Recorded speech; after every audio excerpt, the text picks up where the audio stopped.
From the brutal takedown of fakers to dissing his own mom. These are the most disrespectful Eminem rap lyrics ever. You couldn't even say the word disrespect without mentioning this first song, Hail Mary. This collab between 50 Cent, Eminem, and Busta Rhymes was meant to be a takedown of Ja Rule. To beat me, you're gonna have to kill me. Uh-oh. And to kill me, you better be ready to die your motherfucking self. There you go. Period. Oh, and it was. Em and 50 go at Ja Rule hard when they put him down for trying to associate himself with Tupac. This all came about when Ja Rule released Too Much Pain that was supposed to be a Tupac tribute. But with the beef back then, Eminem and company took it as him trying to be a poor imitation. They spell it out with the lyrics, in the source, stealing Pac's shit like he just wrote it. They straight up called Ja out for being a pretender throughout the whole track. It is considered to be one of the most brutal diss tracks of the 2000s, if not all time. You can't mention brutal diss tracks without talking about Kill Shot.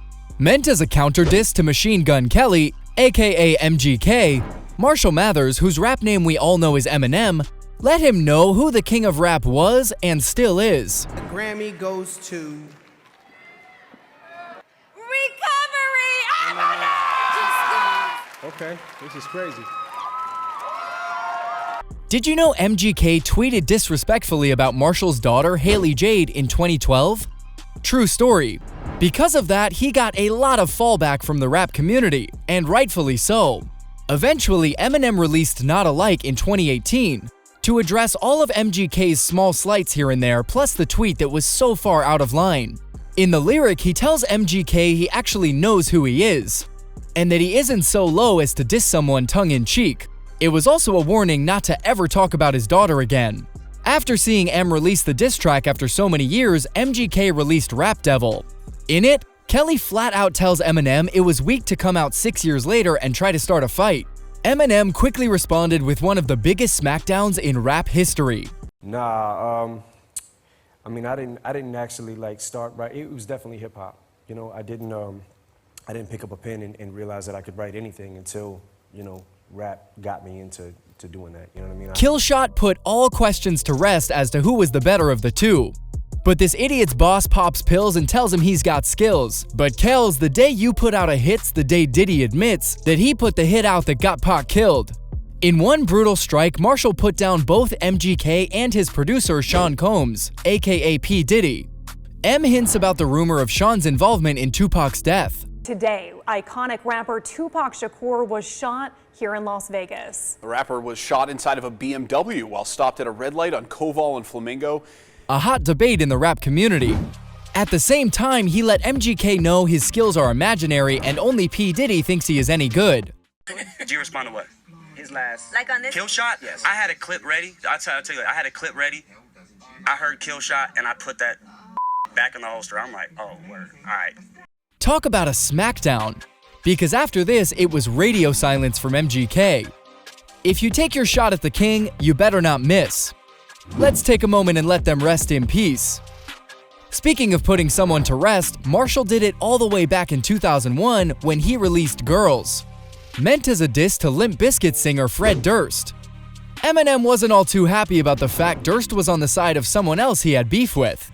And we all know we need more drama in the rap community. He didn't have a good reaction to him, and he also felt like one of them was going a little far.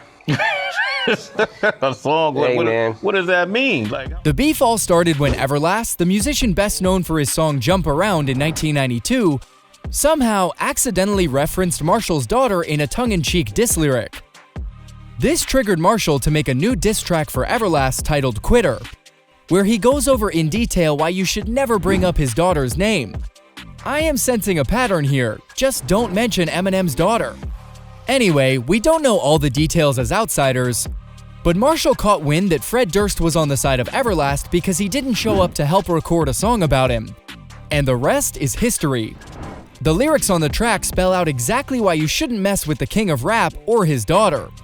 Talking about Everlast is gonna whip my ass when he sees me. Come on dog, you was supposed to be on that song. M is breaking down that Fred was once on his side and was supposed to make the tape with him. What's wrong? You scared? And Fred, you said you was dissing him too. I shoulda knew better than to listen to you. Eminem never minces his words lyrically, and it was very obvious why he had a feud with Fred Durst.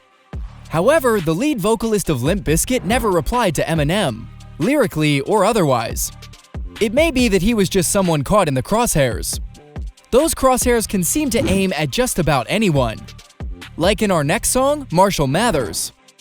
Eminem didn't seem to care where he was pointing the end of his gun in this song. He was just pulling the trigger and spraying lyrical bullets in every direction. He was disrespecting everyone. Did you know that he dissed the Backstreet Boys, NSYNC, Ricky Martin, the New Kids on the Block, Insane Clown Posse, Britney Spears, and Vanilla Ice all on this one track? Yep, it's true. As a matter of fact, M lets loose on just about everyone. He was getting heated at the Backstreet Boys, NSYNC, Ricky Martin, and Britney Spears just for making music he thought sucked. Pretty much every boy band that ever existed just happened to be on his hit list. Insane Clown Posse in particular gets blasted pretty hard. They made a track about him called Slim Anus, referring to M's other nickname Slim Shady. And ICP like to take shots at Detroit, Eminem's hometown, while they live in the suburbs. So yeah, is that considered stolen valor? Eminem thinks so. Anyway, Vanilla Ice has to look down the barrel because of his hair? Come on M, I don't think you have the license to bleach. This song makes it seem like Marshall can disrespect just about everyone. Sounds just about right when you consider he dissed his own mom, Debbie Mathers.